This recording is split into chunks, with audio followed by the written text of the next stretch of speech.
أشهد أن محمدا رسول الله. سورۃ الانفطار، وہاں آپ نے دیکھا تھا کہ 13 آیات آئی تھی کہ جن میں قیامت سے قریب کے واقعات کا تذکرہ تھا. اس کے بعد آیت آئی تھی علمت نفس ما احضرت. یہاں اس کو مختصر کیا ہے اور 4 آیات کے اندر، لیکن اس کے بعد علمت نفس ما قدمت واخرت، اس کی وضاحت. اور جو نتیجہ نکلے گا سورہ تکویر میں وہ نہیں تھا کہ کیا نتیجہ نکلے گا، بلکہ یہ کہ کدھر جا رہے ہو، ادھر جا رہے ہو یا ادھر جا رہے ہو. لیکن سورہ انفطار میں وہ دونوں کے نتیجے بیان کر دیے جائیں گے کہ ادھر جاؤ گے تو کہاں پہنچو گے، ادھر جاؤ گے تو کہاں جاؤ گے. بسم اللہ الرحمن الرحیم. اذا السماء انفطرت، جب آسمان پھٹ جائے گا. واذا الکواکب انتصرت، اور جب کہ تارے بکھر جائیں گے، جھڑ جائیں گے. واذا البحار فجرت، اور جب سمندروں میں ابال آ جائے گا. واذا القبور بعثرت، اور جب قبریں تلپٹ کر دی جائیں گی. علمت نفس ما قدمت واخرت، ہر جان جان لے گی کہ اس نے کیا آگے بھیجا کیا پیچھے چھوڑا، یا کس شے کو آگے کیا کس کو پیچھے کیا. یہ دونوں الفاظ یہاں سمجھ لیجیے، بعد میں بھی آئیں گے. یہ ایک ہے کس شے کو آگے بھیجا کس شے کو پیچھے چھوڑا، یہ ہم پہلے بھی پڑھ چکے ہیں. ایک یہ ہے کہ دنیا میں انسان کا ہر طرز عمل جو ہے وہ 2 چیزوں کے درمیان طے کرتا ہے کہ اس میں سے کس کو میں پرائرٹی نمبر 1 دوں، کس کو پرائرٹی نمبر 2 دوں. جس کو پرائرٹی نمبر 1 دی ہے، ترجیح نمبر 1 وہ ہے جس کو اس نے آگے کیا. جو ترجیح 2 میں رکھا وہ ہے جو پیچھے کیا. بس یہی سارا معاملہ ہے کہ تم نے آخرت کو ترجیح اول دی ہے یا دنیا کو، کس کو مقدم رکھا کس کو مؤخر.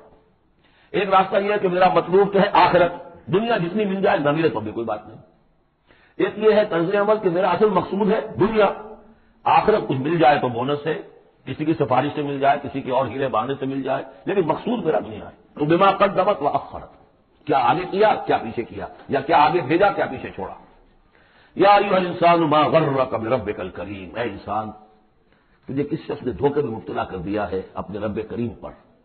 یہ وہ مضمون ہے کہ جو سورہ حدید میں آ چکا ہے، سورہ لقمان میں آ چکا ہے.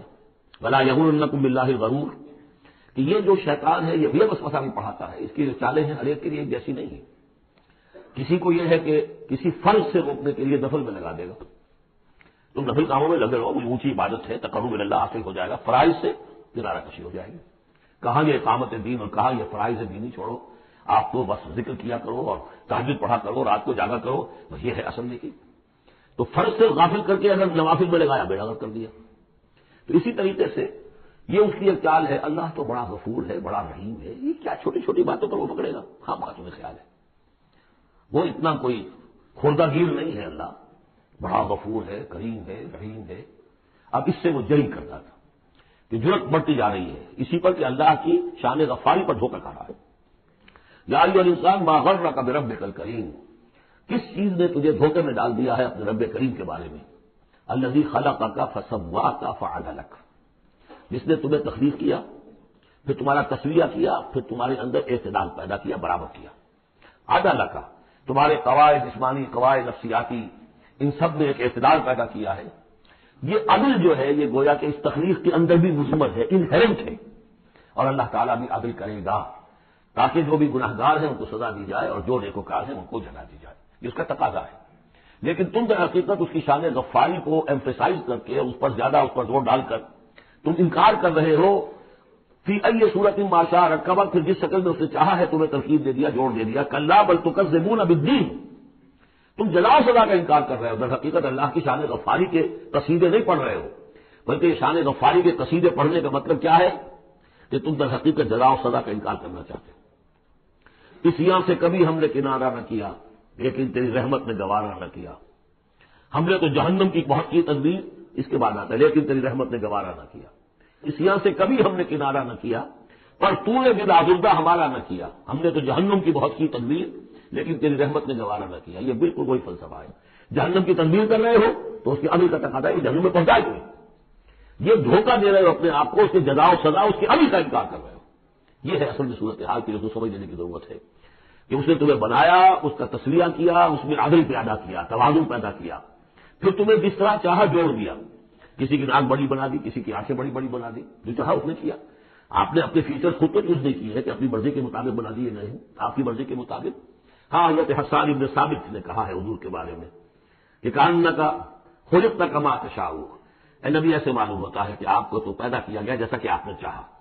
آپ کا حسن جو ہے وہ اپنی جگہ پر ایک شے تھی, وہ ایک اعجازی صورت ہے. ظاہر بات ہے انسانوں کو جو بھی ملتا ہے وہ تو اپنا ان کا چوائس کوئی نہیں. پھر ائیے صورت ان معاشرت کا وقت مختلف اجزاء کو جس صورت میں چاہ جوڑ دیا. کلا بل تکذبون بالدین, اصل بات کیا ہے کہ تم جزا و سزا کا اور عدل کا انکار کر رہے ہو. وَإِنَّ عَلَيْكُمْ لَحَافِظِينَ, جبکہ ہم نے تمہارے اوپر وہ حافظ فرشتے بھیجے ہوئے ہیں. یہ تو پھر سب ایکسرسائز فیوٹیلیٹی ہوئی. کائے کو ہم نے فرشتے بھیجے, خامخواہ تو دو سنتری تمہارے ساتھ ہم نے بٹھا رکھے کائے کے لیے. اگر جزا نہیں, سزا نہیں, پکڑ نہیں, محاسبہ نہیں, کچھ نہیں, تو یہ کیا ہے, ہم نے کائے کو نہیں کیا. وَإِنَّ عَلَيْكُمْ لَحَافِظِينَ كِرَامًا كَاتِبِينَ, وہ بڑے باعزت فرشتے جو لکھ رہے ہیں. یعلمون ما تفعلون, جو جانتے ہیں جو کہ تم کر رہے ہو. یہ چیز اللہ نے پھر کائے کے لیے کی. یہ سب جیسا کہ میں نے کہا ایکسرسائز ان فیوٹیلیٹی ہے. یہ تو عبث ہے, کار عبث, اور اللہ تعالیٰ کوئی کار عبث بیکار نہیں کرتا. تو نتائج نکلیں گے. نتائج کیا ہے؟ ان الابرار لفی نعیم, نیکوکار اللہ کے وفادار بندے وہ ہوں گے نعمتوں میں. وان الفجار لفی جحیم, اور جو فاسق و فاجر ہوں گے جو کہ اپنی نفس کی شہوات و خواہشات کے بندے ہوں گے, لفی جحیم, وہ جہنم میں ہوں گے. یصلونھا یوم الدین, داخل ہوں گے اس میں یوم الدین, وہ جزا و سزا کے فیصلے کا دن.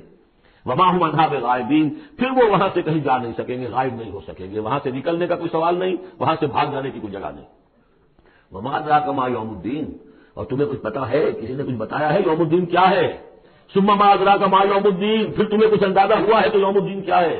یوم لا تملک نفس لنفس شیئا والامر یومئذ للہ, جب کسی جان کو کسی دوسری جان کے لیے کوئی اختیار حاصل نہیں ہوگا, اور امر کل کا کل اللہ کے ہاتھ میں ہوگا. والامر یومئذ للہ لمن الملک اليوم للہ الواحد القہار.